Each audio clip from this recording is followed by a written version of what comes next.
Recently, if you looked at my latest community post on YouTube or have followed me on Twitter, you've probably seen that I want to take a look back into the 90s, because, in retrospect, themed entertainment was significantly more prevalent and, in my opinion, better than the majority of what we're experiencing today.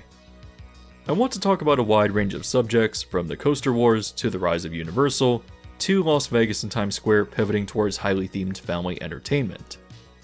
So much changed and, in my opinion, peaked during the 90s in terms of themed experiences, but in the process of conceptualizing a thesis, I realized that there was an overwhelming number of subjects to research for that video. Because that's the case, I did want to leave the video for next month and work on something smaller in the meantime. As part of the 90s though, Disney of course has a massive role to play in shaping themed entertainment, with many of its endeavors worth dedicated videos in and of themselves. Therefore, I thought that an interesting but obscure subject to tackle would be the Millennium Celebration at Epcot, something that was so much bigger than any celebration Disney puts on today, yet simultaneously feels forgotten, remembered as a distant quirk of the past despite its large impact on the park. So join me today for a brief look back at Disney's celebration for the turn of the millennium, and let's explore this often forgotten but actually quite impressive celebration that changed the course of Epcot's development.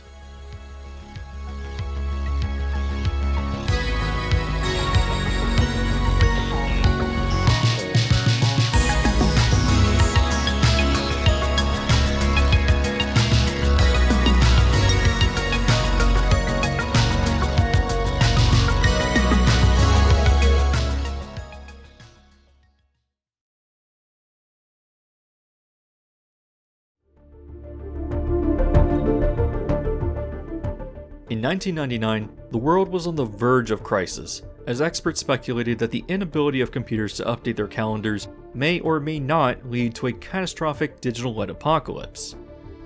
Meanwhile, Disney was going full speed ahead with expanding their entertainment offerings with a massive event known as the Millennium Celebration.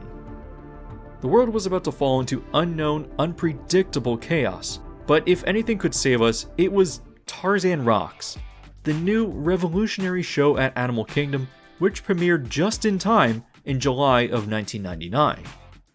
Unfortunately, the show turned out to be an absolute dumpster fire, and even as a child, I remember hating it with such passion that even the possibility of the end of the world with Y2K might have actually seemed like sweet relief. While not officially part of the Millennium Celebration, as it officially began in October of 1999, Tarzan Rocks was a horrible, cheap show that played edgy rock covers of Phil Collins' Tarzan soundtrack and was lumped in with the marketing of the event. Fortunately, the world did not end when the clock struck midnight on January 1st of 2000, but Disney had made a massive mistake, unleashing a cruel monster onto its unsuspecting park guests. Fortunately, the rest of the Millennium Celebration was much better, with Disney performing a halftime show at the Super Bowl in 2000, which was a spectacular music performance, essentially advertising the new Epcot parade and fireworks show, as well as introducing a new slate of experiences to bring you back to Disney again and again. While it too premiered before the actual official celebration, the Magic Kingdom opened The Many Adventures of Winnie the Pooh in June of 1999, which is okay. I'm not sure it needed to replace Mr. Toad's Wild Ride, but it's just fine, although the internet seems to like it more than I do.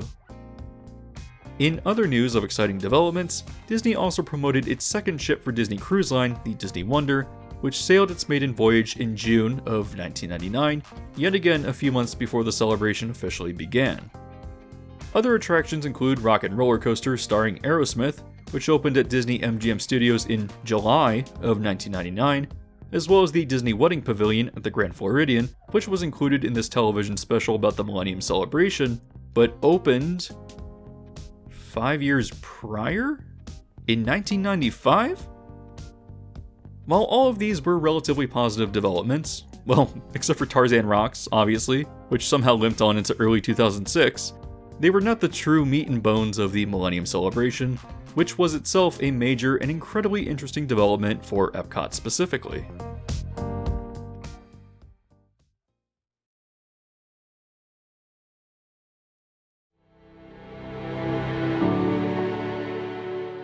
By the way, if you made it this far into the video, you can do me a favor by leaving a like.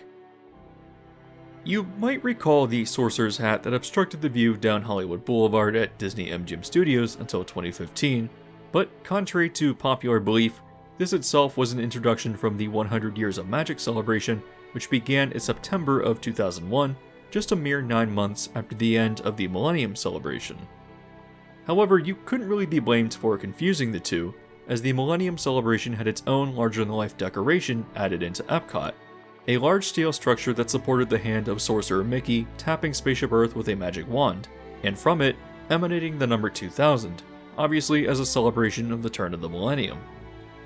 Unlike the hat in Disney MGM Studios, which sparked fierce debate over whether it belonged or not, I do think that everyone pretty universally hated the wand over Spaceship Earth, and it for sure outstayed its welcome, with the number 2000 being changed out for the word Epcot in 2001, and the structure stood until 2007. I'll give Disney credit, back then they really did know how to throw a celebration and actually put money into them. The arm would have been cool if it had only stuck around for its designated year, and I think would have been more fondly remembered if that was the case. Along with this though, more changes came to Epcot's Future World, with one of its most interesting also being the introduction of the Leave a Legacy walls at the entrance in front of Spaceship Earth. The old Epcot entrance was iconic with its crystal pylon fountain, but Leave a Legacy was a Millennium program that tore it all out, instead framing Spaceship Earth with 32 new granite structures. For the price of $35 for a photo of one person or $38 for two, park guests could leave a legacy by having their photo printed onto a metal square that would reside on a metal panel mounted to the granite pieces. The program was not as popular as anticipated, and guests could get their photos added as late as 2007 to fill up the space, but for thousands, this was a memory that they cherished, with this front section often affectionately referred to as the graveyard. While I actually liked this area because it really was an interesting art piece, I don't mind that it reverted back to the crystal fountain in 2021, which is still a pretty cool element. As for the photos that Disney is contractually obligated to keep around until 2027, those were moved to Leave a Legacy walls just right outside the park entrance, but now enhanced with a colorful pattern. Another aspect that changed with Future World for the Millennium Celebration was the introduction of a small building in the middle of Communicore that was known as Pin Central.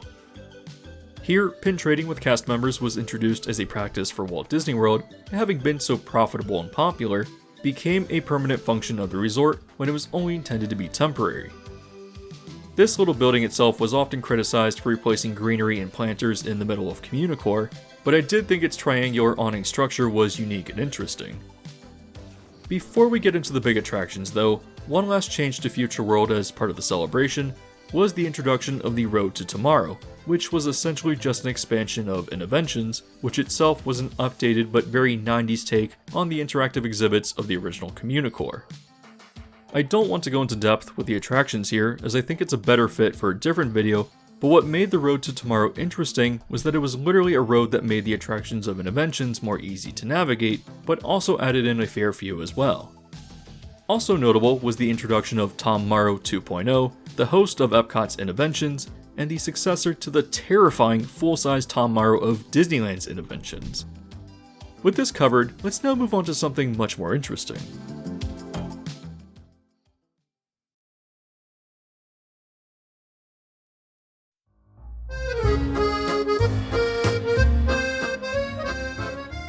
I find Epcot's World Showcase to be one of the most thematically interesting areas of a theme park ever conceptualized and brought to fruition.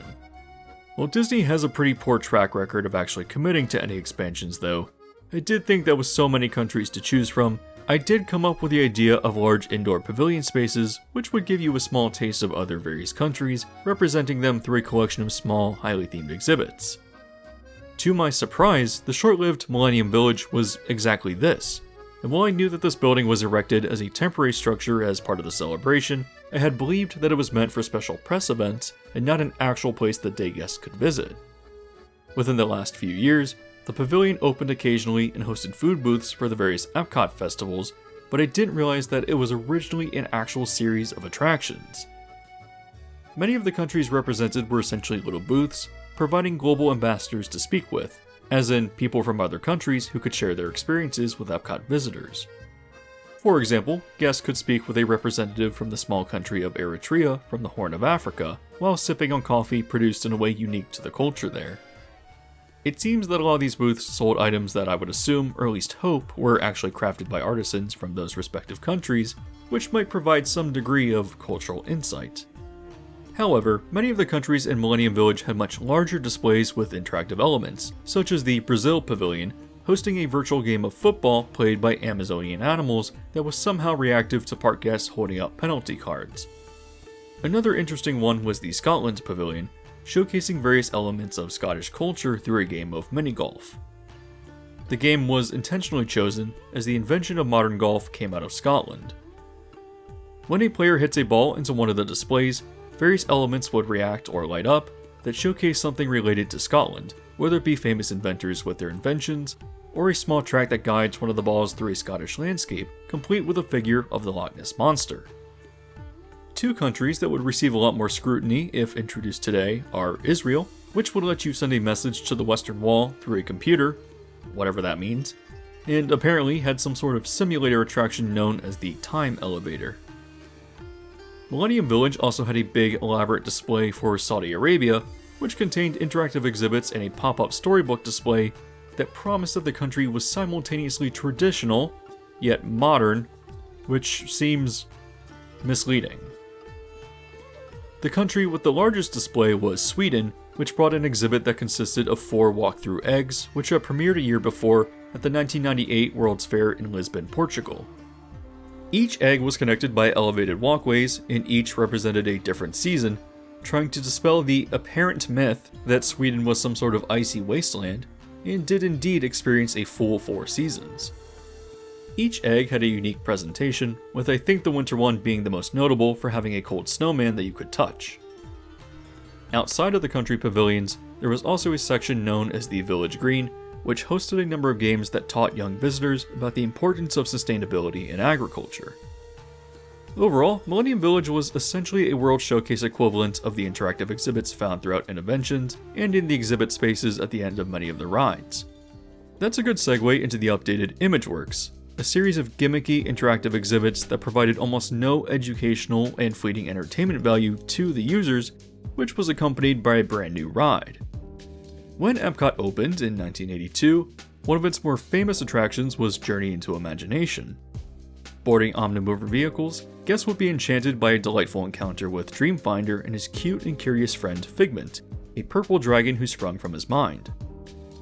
Throughout this attraction, Figment and Dreamfinder would work as your guides through different subjects of imagination, ranging from visual art, to literature, to the performing arts, and finally, science. However, in order to vaguely tie in with the 1994 edition of Honey, I Shrunk the Audience in the adjacent theater, the ride was gutted and replaced with a new attraction opening for the Millennium Celebration as Journey into Your Imagination. Out of the actual attractions that were part of the celebration, this was the only one that appropriately opened on time, right on October 1st. The ride takes place in a location known as the Imagination Institute, and first starts by bringing riders into a scanner, which is just a dark tunnel. The narrator, who is Dr. Nigel Channing, played by Eric Idle, announces that he's going to measure your imagination. Lights outlining a mirror light up, and at the scan's conclusion, he proceeds to insult you by announcing that there's just absolutely nothing going on up there.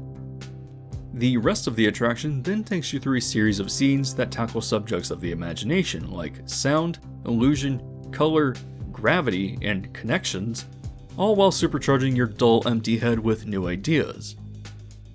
At its conclusion, the vehicles park in front of another mirror, and the ride tests your imagination with a jump-scare air blast as the walls retract, and you look out onto a collection of random lit-up objects as if you're looking into your own creatively supercharged head. Journey into Your Imagination was wildly unpopular and received so many complaints that it closed almost exactly a year later. Listening to the complaints of guests who wanted the return of Dreamfinder and Figment, the ride reopened a remarkable 8 months later in 2002 as Journey into Imagination with Figment. Still existing as the version you can experience today, Disney returned Figment to the attraction as a main character in a new story, but ultimately dishing out revenge for needing to spend money to retheme it, the once lovable Figment was turned into an insufferable nuisance who intentionally derails the entire experience. Honestly, I don't actually think that journey into your imagination was really that bad. It was mainly poorly received because the original iteration was so well loved. It's similar to the idea of replacing a classic like Pirates of the Caribbean with, well, something like Monsters Inc. Mike and Sully to the Rescue. It's an amusing sea ticket, but not something that should have ever replaced an undeniable classic of Imagineering. Still, there's so much more to talk about beyond what we've already covered, and now it's time to move on to the really big attractions of the Millennium Celebration.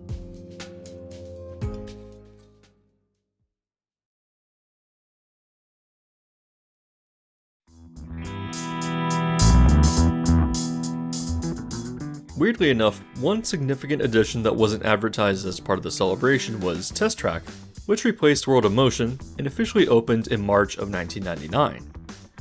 Now, to be fair, Test Track had so many major technical issues during its construction that it was originally intended to open in summer of 1997. So, 2 years later, the ride manages to premiere officially, but Disney doesn't market it as part of the celebration? They might not have done so, but if they can include the 5-year-old wedding pavilion in their marketing material, then I think that Test Track is a pretty safe inclusion. And you know what? Journey into your imagination might have been a disaster for Disney, but Test Track might be one of the best attractions ever created. It's hard to remember in retrospect, but after having analyzed the ride thoroughly in another video, I came to realize just how incredible this original version was. Its queue was highly educational, and while it didn't broadly tackle the subject of transportation like World of Motion did, the theme of the ride still felt very appropriate for Epcot's edutainment angle. The pre-show was full of nuance that cleverly set up riders for thrills later in the attraction, and the actual ride portion itself was remarkably memorable for its various sensory effects, ranging from the simulated rough road test to the hot, cold, and corrosion chambers in the middle. Test Track knew how to play with your emotions, hiding a truck in the simulated tunnel for a jump scare, and effectively convincing riders that it was about to crash them into a wall as a final crash test. The new version of Test Track I think gets a pass for being such a poor and cheap successor because it premiered at a time when people were more optimistic about Disney, but in retrospect, the original version of the ride was another masterpiece of Imagineering that was sadly removed for a budget retheme. On a more optimistic note, I would like to now focus on what was one of the more fascinating attractions of the Millennium Celebration, which was the introduction of a World Showcase parade known as Tapestry of Nations. In terms of Disney parades, it was incredibly unique in artistic style and presentation, designed to celebrate all cultures and peoples journeying into the new millennium. In order to achieve this, the puppet designer Michael Curry took inspiration from modern art and created something that was intended to boil down humanity into basic form, with figures that felt simultaneously ancient, futuristic, and ultimately, timeless. It's hard to achieve something like that, yet the unique style of these puppets were I think successful in that mission.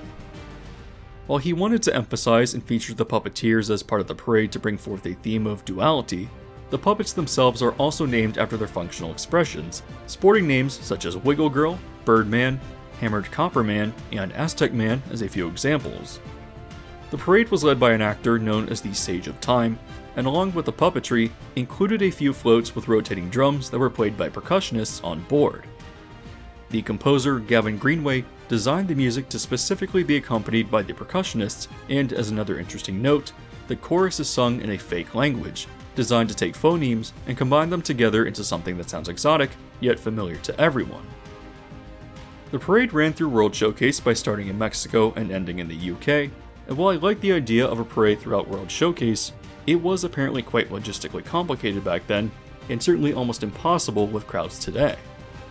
Still, this was incredibly creative and unique, and optimistically celebrated bringing the world together into the new millennium, which truly felt like a meaningful acknowledgement of what Epcot was intended to be. Shortly after the celebration ended, the parade was renamed to Tapestry of Dreams and small changes were made, but as wear and tear on the floats and puppets became unsustainable, it ceased running in March of 2003. As another element of the celebration, Epcot also introduced an incredible nighttime spectacular, Illuminations 2000 Reflections of Earth.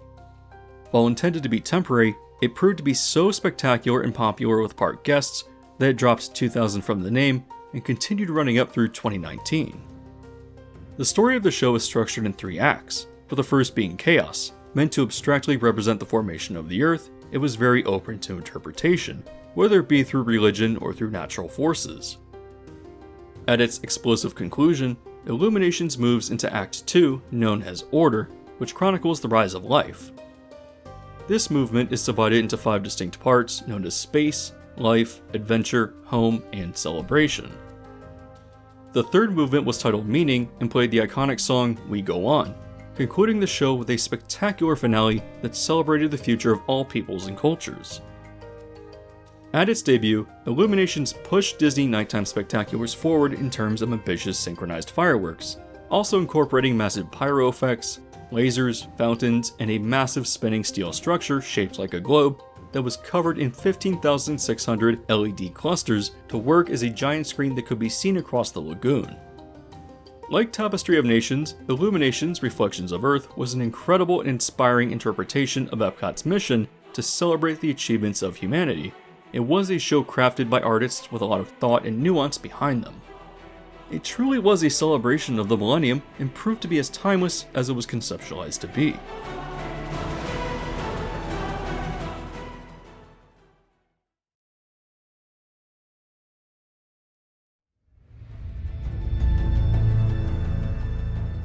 While there were certainly sillier aspects or outright failures of the Millennium Celebration across Walt Disney World, I would say that the majority of additions during this time were ultimately not just good, but quite spectacular. With Epcot in particular, the celebration was a catalyst that allowed the park to move into a new era, one that was met with a lot of mixed opinions. Many people missed World of Motion, but in my opinion, Test Track was a more than worthy successor.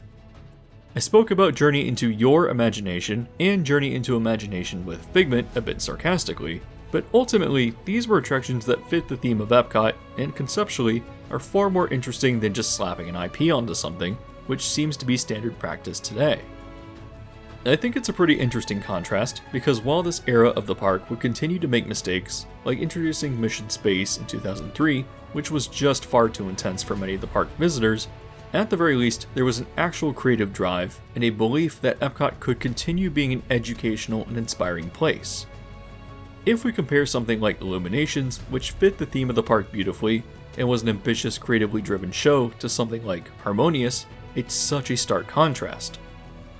Harmonious is this cynical, effortless show that was intended to cut down on the fireworks budget by relying on fountains and water screens, ultimately slapping music from Disney animated films together into a clip show that treated park guests like idiots who can only engage with Disney at a superficial level, where they point and say, "Hey look, that's a thing I know."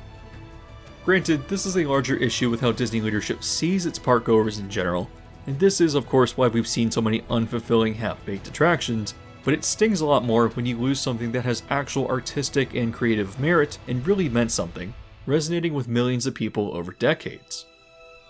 While Tapestry of Nations didn't stick around for long, and probably would be impractical with today's attendance numbers, it's still neat to look back at Disney's most artistically significant and unique parade, and again, it really meant something in that it truly celebrated humanity moving into the new millennium. Has Epcot had a parade since? Well, after reopening from the 2020 shutdowns, the park would drive cavalcades with princesses and Mickey and friends through the World Showcase for really no good reason, but again, I think that's only another contrast with the current attitude that only makes me appreciate Disney in the past all that much more clearly.